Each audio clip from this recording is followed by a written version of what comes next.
how else do you work with city government with your advancing vibrant communities? Well, I think right now, Athens, we have a tremendous open window. And part of it is the economy, the budgets. I mean, you read the newspaper, you know, city and county, they're hurting budget-wise. And so maybe that has something to do with it. But there is a wide open window of opportunity right now for the faith-based community and government to find where their concerns intersect. Okay, one man has called that in his writing, his name is Eric Swanson, he's written some tremendous research. He calls that an area of common grace, where the concerns of the faith-based community and the concerns of the city and government intersect. Okay, we all want to help the homeless. We all want to help people who are hungry. We all want to help prisoners coming out of jail. We all want to help in the gang problem. These are areas of common grace, common interest. And we can put aside, the separation of church and state and look at, we want to tackle this problem together. I'm going to bring my resources, you're going to bring your resources, and we're going to do it together. And here in Stanislaus County, where we are, there is a tremendous openness to working with the faith-based community. I've never, ever sensed any, ooh, you can't come near us. It's always been, wide open arms. Gee, how can we partner together? A quick example: the Area Agency on Aging. Mm-hmm. Most every county in California has one, and we get calls from them all the time.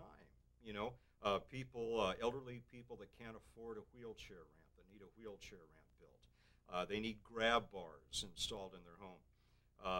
There's a statistic, I think, something like 50% of people who enter a hospital who are elderly with a fall-related injury never come out of the hospital.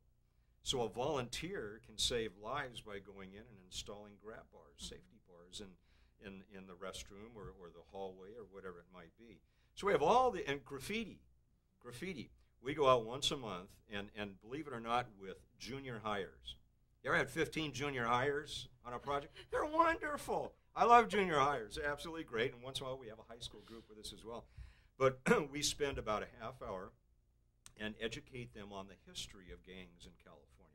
We go back to DVI in the 1950s and talk about the Mexican Mafia. And we talk about how all that basically later evolved into, we have the Sureños and Norteños and how all that works and what their signs are, what 187 means if you see that on the wall. So when we take the kids out and look at the graffiti, we give them a quiz. All right, what does 14 mean? What does 13 mean? What does 187 mean? And so when they go out, they now can kind of read what they're painting out. And because the neighbors can't really paint out the graffiti themselves because of fear of retribution from the gangs, our teams can come in from outside and do that, beautify the neighborhood, and really raise up the spirit of that area. And, we have the kids pray when they leave. They pray for the gangbangers, that their lives will get turned around. They pray for the safety of their neighborhood, and they pray for just the general area as well. So it gives the kids a wonderful opportunity. So there are just so many different opportunities to serve, and for the faith-based community, it's supposed to be in our DNA. When an attorney of the time challenged Jesus and said, "What's the greatest commandment?" He said, "Love God with everything you have and love your neighbor as yourself." Pretty simple, right? We haven't always done the love your neighbor as yourself well, and that can be a sticky wicket. We don't want to create an entitlement community, where gimme, gimme, gimme, gimme, and that's always a danger.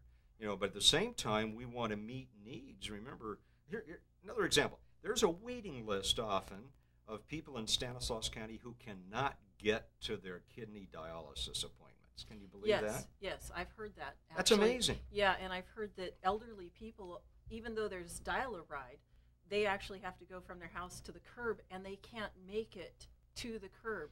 So there is another organization that I heard go into the house and help the person to the curb to get onto dial-a-ride. Right. Well, we send out volunteers to do that.